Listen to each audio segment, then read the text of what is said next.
challenges that candidates are facing while job hunting, the most obvious is time management, right?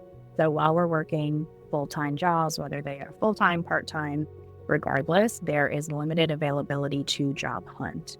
I remember one of the first times I was on the market myself as a candidate, I set an unrealistic expectation of doing 3 job applications a night, and 1 job application alone took 3.5 hours. What are some signs that show them maybe it's time to start looking? I really boil this down to energy expenditure. I can say this through my heart and soul is I've been in jobs that gives me so much energy. I could do a 14, 16-hour day and come home with energy to cook a real meal, go to the gym, have a 2-hour conversation checking in on my sister and nephew. And, I can still give to my personal passions without sacrificing sleep and adding additional stress. And then there are, the opposing side is you find yourself coming home or at the end of the day more exhausted than not. Second, I think is strictly compensation benefits. What you're putting in, is it exporting a lifestyle that is comfortable and confident that you need to continue to learn and grow?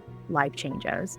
The way I recruited in my 20s is not the way I recruit in my 30s. And it's okay to say, I'm going to look for a different job because I know that the job market is different than it was 3 years ago, and I can get 20, 30 grand more, and that would significantly change my lifestyle. There's burnout and whatnot. So what's your tips on staying organized to possibly avoid that burnout? Calendars, Excel sheets.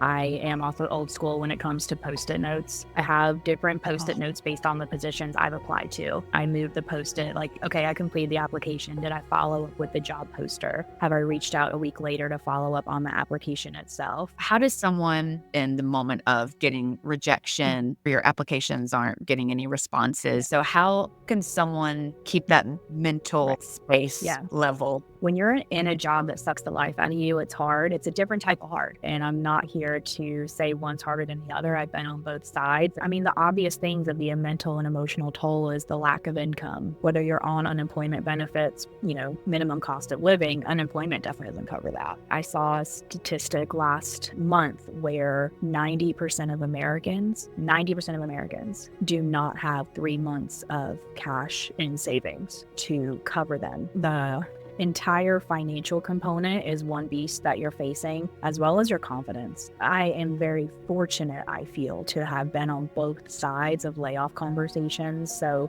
I've seen it from the inside. So when it was my turn to receive it, I took my 36 hours to sulk and do the things I do when I'm facing large rejection, regardless of if it's professional or personal in my life. Don't sit in the shame of being unemployed, and don't allow that confidence level to be the issue and build the wall between you getting help from your friends, family, government resources, whatnot. Take care of yourself. You have purpose. You have so much to bring to this world, and there are so many people here on this planet at this time with you that love you and value you, and don't leave it up to an employer or an employment status or a certain version of your resume to feel that way.